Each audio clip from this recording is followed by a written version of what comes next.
Assalamualaikum warahmatullahi wabarakatuh. Selamat pagi, siang, sore, dan malam untuk kita semua. Dan salam juga untuk Bapak John Erickson selaku wali dosen untuk pelajaran Bahasa Indonesia kami. Alhamdulillah, puji dan syukur kita panjatkan pada Tuhan Yang Maha Esa karena karunia-Nya kami beri kesempatan untuk presentasi hasil kerja kami dengan sehat walafiat.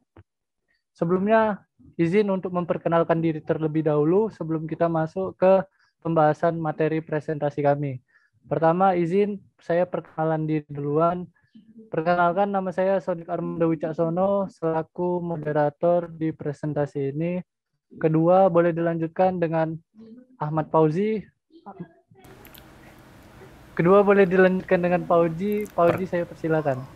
Perkenalkan, nama saya Ahmad Fauzi. Saya di sini sebagai selaku pembaca materi, dan selanjutnya kepada Abi saya persilahkan. Assalamualaikum warahmatullahi wabarakatuh.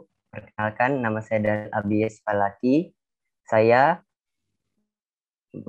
mempunyai tugas sebagai pembaca materi. Selanjutnya, kepada Muhammad Lutfi saya persilahkan. Perkenalkan, saya Muhammad Lutfi sebagai pembaca materi. Dan selanjutnya saya persilakan Nadila. Assalamualaikum warahmatullahi wabarakatuh. Perkenalkan, nama saya Nadila Bilbina Davis. Saya di sini bertugas sebagai pembaca materi. Selanjutnya kepada Iza dipersilahkan. Assalamualaikum warahmatullahi wabarakatuh. Perkenalkan, saya Nafiza Nasrianti dari kelompok 2. Saya di sini akan menyampaikan materi. Selanjutnya saya persilakan Rini. Assalamualaikum warahmatullahi wabarakatuh. Saya Rini Salsabila sebagai pembaca materi. Saya kembalikan kepada moderator.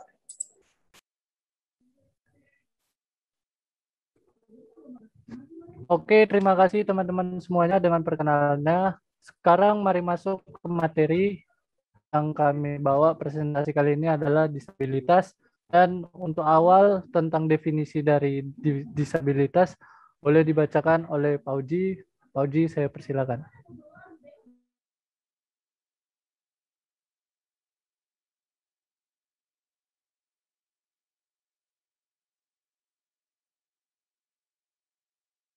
Oke, di sini saya akan membahas tentang pengertian disabilitas.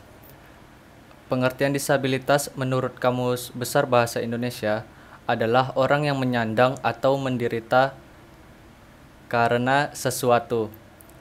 Menyandang menderita sesuatu. Sedangkan disabilitas merupakan kata bahasa Indonesia yang berasal dari kata serapan bahasa Inggris disability yang berarti cacat atau ketidakmampuan seseorang.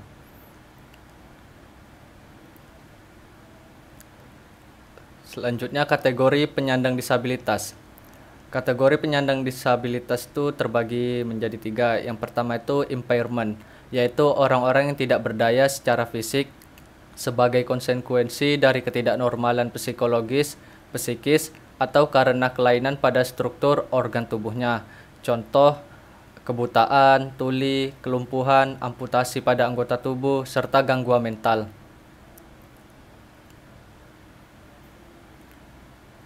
Yang kedua, disability, yaitu ketidakmampuan dalam melakukan aktivitas pada tataran aktivitas manusia normal sebagai akibat dari kondisi impairment tadi.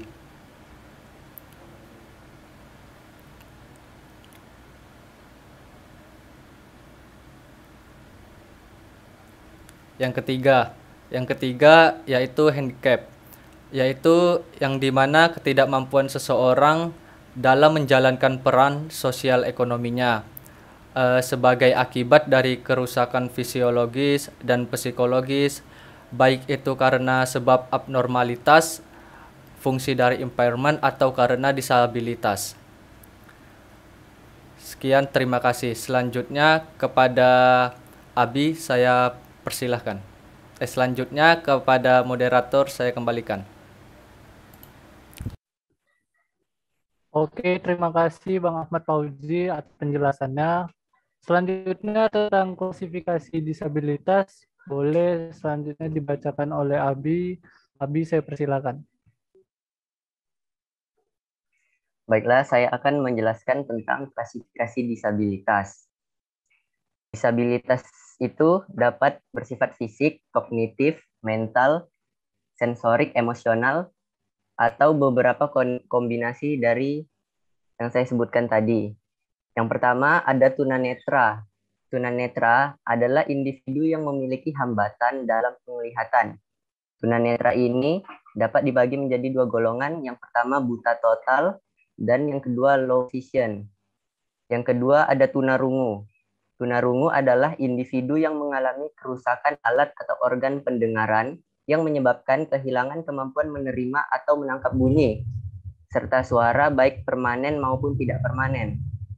Yang ketiga ada tunawicara.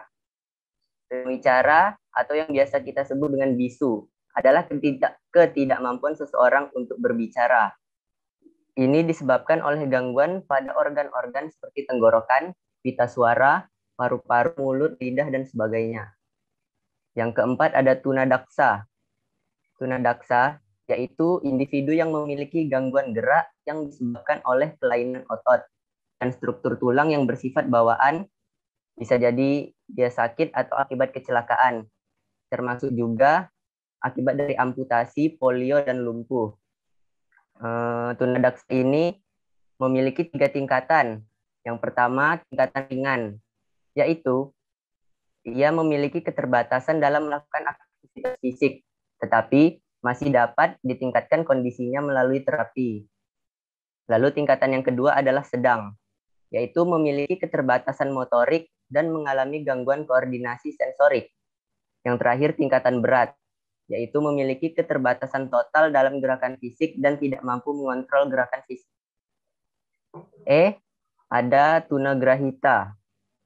Tunagrahita adalah individu yang memiliki intelijensi yang signifikan berada di bawah rata-rata dan disertai dengan ketidakmampuan dalam adaptasi perilaku yang muncul dalam masa perkembangan. Tunagrahita ini bisa juga kita sebut dengan keterbelakangan mental. Yang keenam ada tunalaras. Tunalaras adalah orang yang mengalami hambatan dalam mengendalikan emosi dan kontrol sosial. Gangguan yang muncul pada individu yang berupa gangguan perilaku seperti suka menyakiti diri sendiri, suka menyerang teman, dan perilaku negatif lainnya. Yang ketujuh ada tunaganda. Tunaganda adalah orang yang menyandang lebih dari satu disabilitas sekaligus. Contohnya, dia adalah individu yang menyandang tunagrahita dan tunarungu sekaligus. Kondisi ini dapat disebabkan oleh kelainan prematur. Dan yang dapat saya sampaikan, saya kembalikan ke moderator.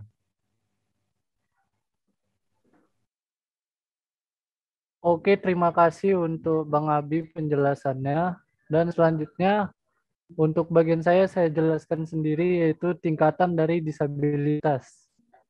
Tingkatan kecacatan dari disabilitas. Pertama, ada cacat ringan. Cacat ini masih terbilang ringan dikarenakan dia ini tidak mengganggu keaktivitasan hidup sama sekali. Seperti contohnya, seperti di gambar ada pergelangan kaki yang bengkok atau telinga tutup yang bisa disebut juga mikrotia, dan ada juga buta warna. Kedua, ada cacat sedang atau bisa disebut medium juga. Contohnya itu ada cacat tulang, kifosis, lordosis, skoliosis, dan kedua tangan amputasi seperti yang ada di gambar. Dan ketiga ada cacat berat. Cacat berat ini pengertiannya dia bisa dibilang berat karena dia sangat mengganggu dari keaktivitasan kehidupannya gitu. Jadi dia perlu pertolongan orang lain. Contohnya seperti lumpuh dari lahir dan cacat yang tidak memiliki tangan dan kaki. Sekian. Dan selanjutnya ada asas dan hak. Saya persilakan untuk Nofriza dijelaskan. Nofriza, saya persilakan.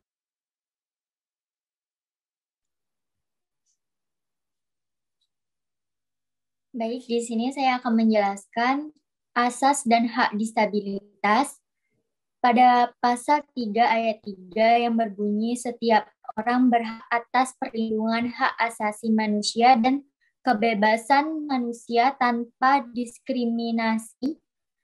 Menurut pasal 1, angka 3 Undang-Undang Nomor 39 Tahun 1999 tentang hak asasi manusia, diskriminasi didefinisikan sebagai berikut.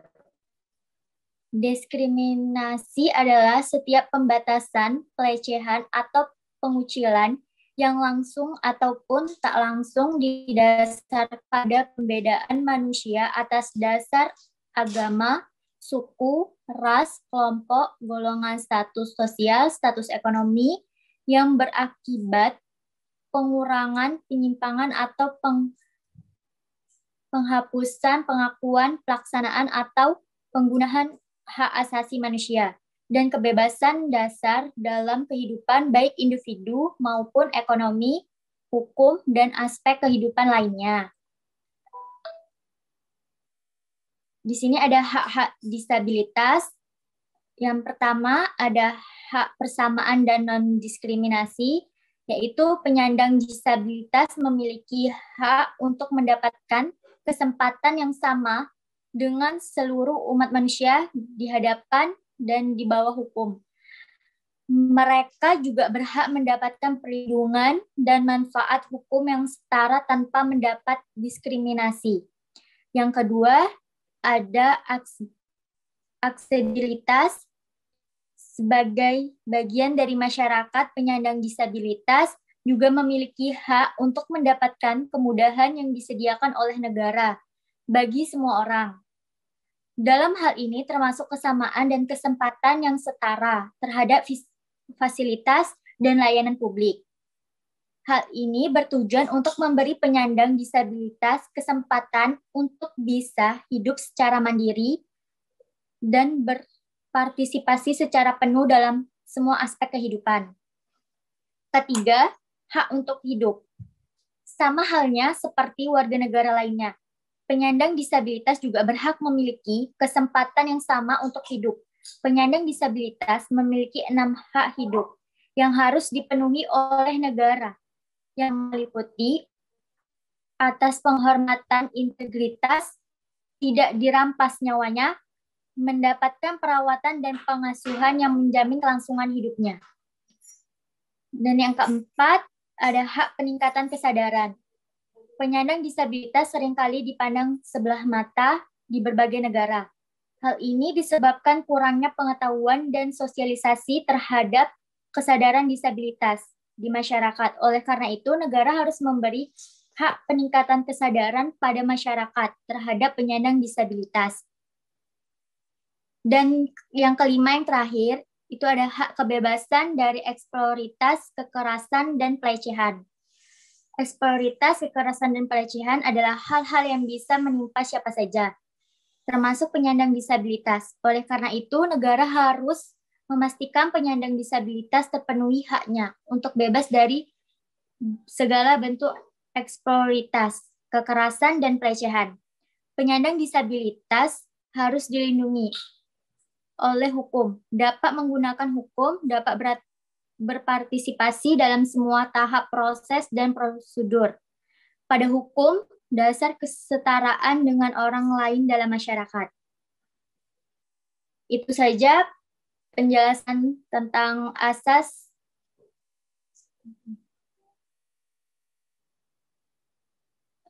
Saya kembalikan ke moderator. Oke, terima kasih untuk Kak Nofriza atas perkenalan hak dan asas-asas disabilitasnya. Selanjutnya penjelasan untuk pemenuhan hak-hak bisa dijelaskan dengan Kak Rini. Kak Rini, saya persilakan. Jadi di sini saya akan memaparkan tentang pemenuhan hak-hak penyandang disabilitas oleh pemerintah. Nah, jadi di sini pemerintah itu melakukan 5 langkah-langkah yang dilakukan untuk memenuhi hak-hak penyandang disabilitas. Nah, langkah pertama yang dilakukan pemerintah itu, pemerintah berupaya meningkatkan akses ke layanan dasar bagi penyandang disabilitas seperti layanan pendidikan, kesehatan, dan kesempatan kerja. Nah, terus langkah yang kedua itu adalah regulasi. Nah, jadi pemerintah akan menyempurnakan aturan untuk memastikan pemenuhan hak penyandang disabilitas. Salah satunya itu menyusun peraturan pemerintah sebagai pelaksana Undang-Undang Nomor 8 Tahun 2016 tentang penyandang disabilitas. Nah, selanjutnya itu langkah ketiga, yaitu penguatan koordinasi dan sinkronisasi lintas kementerian, lembaga, hingga pemerintah daerah. Hal itu perlu dilakukan untuk menciptakan pembangunan regional yang inklusif. Selanjutnya itu langkah keempat, pemerintah meningkatkan sensitivitas, pemahaman, pendidikan, dan perilaku bagi pihak penyandang disabilitas. Langkah ini akan diterapkan melalui berbagai bentuk, di antaranya kampanye publik dan merumuskannya dalam materi pendidikan. Langkah terakhir itu memutakhirkan data. Jadi pemerintah memperbaiki metode pendataan dengan menggunakan instrumen yang digunakan oleh Washington Group Questions on Disability. Perbaikan metode pendataan ini diharapkan dapat membantu pengembangan program untuk penyediaan layanan dan evaluasi, serta diharapkan dapat menilai kesetaraan peluang bagi penyandang disabilitas. Sekian dari saya kembalikan ke moderator.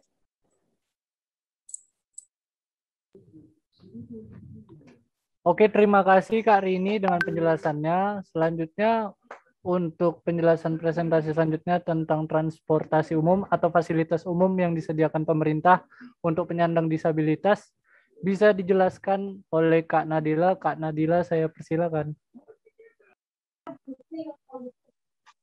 Baik, pembahasan selanjutnya yaitu tentang fasilitas umum. Fasilitas umum merupakan fasilitas yang disediakan di muka umum yang berguna atau bertujuan untuk masyarakat umum. Lalu, fasilitas umum ada juga diperuntukkan khusus penyandang disabilitas atau penyandang cacat. Perlu diperhatikan, fasilitas umum yang disediakan untuk mereka akan sangat berguna pastinya, dan dapat mempermudah mereka untuk melakukan kegiatan yang bersifat umum dan publik. Selanjutnya, ada beberapa contoh fasilitas umum untuk penyandang disabilitas yang telah ada di Indonesia, seperti bus khusus penyandang disabilitas, layanan taksi khusus disabilitas, jalur pemandu khusus disabilitas, fasilitas toilet umum khusus untuk penyandang disabilitas, perpustakaan khusus untuk penyandang tunanetra, lift khusus untuk penyandang disabilitas, fasilitas ramah difabel di transportasi umum. Sebaiknya, penggunaan fasilitas umum untuk penyandang disabilitas lebih dioptimalkan lagi. Karena kesadaran kita akan pentingnya untuk saling menghargai satu sama lain merupakan tindakan yang baik dan dapat menumbuhkan jiwa saling tolong-menolong. Serta kesadaran kita ini akan mempermudah orang-orang yang memiliki kekurangan atau disabilitas untuk menikmati ruang yang lebih agar bisa berkarya lagi. Baik, sekian dari saya kembalikan kepada moderator. Oke, terima kasih atas penjelasannya Kak Nadila. Sekarang kita sudah nyampe di ujung presentasi. Dan sekarang kami akan memberitahukan atau menjelaskan tentang kesimpulan yang akan diwakilkan oleh Bang Lutfi. Bang Lutfi, saya persilakan. Saya akan membacakan kesimpulan dari kumpulan materi yang ada di atas. Dapat kita simpulkan bahwa orang yang ketidakmampuan dalam melakukan suatu aktivitas dan berhak memperoleh perlakuan dan perlindungan lebih, yaitu disebut disabilitas. Penyandang disabilitas juga memiliki hak-hak yang harus dipenuhi oleh negara, yaitu hak persamaan dan non-diskriminasi, hak aksesibilitas, hak untuk hidup, hak peningkatan kesadaran, dan hak kebebasan dari eksploitasi dan kekerasan dan pelecehan. Dan saran saya untuk materi disabilitas ini, kita sebaiknya memberikan edukasi kepada warga atau masyarakat agar tidak menjauhi atau mengkucilkan para penyandang disabilitas. Mereka sama dengan kita, tetapi mereka hanya lebih membutuhkan bantuan kita sebagai sesama manusia. Dan mengembangkan atau memperbanyak fasilitas umum khusus penyandang disabilitas. Kemudian yang terakhir, penyandang disabilitas yaitu manusia dengan kesehatan yang ada pada dirinya, tapi walaupun mereka memiliki kekurangan fisik, Sebagian dari mereka pasti memiliki potensi atau bakat yang melebihi dari manusia normal. Oleh karena itu, masyarakat dan pemerintah diharapkan memberikan dukungan penuh kepada para penyandang disabilitas. Sekian dari saya, terima kasih. Oke, sekian presentasi kali ini. Mohon maaf untuk Bapak John jika kami ada salah-salah kata atau salah untuk pembacaan lisan kami. Kesalahan kami tolong dimaafkan. Dan selamat malam untuk Pak John dan Assalamualaikum warahmatullahi wabarakatuh. Waalaikumsalam warahmatullahi Waalaikumsalam wabarakatuh. warahmatullahi wabarakatuh.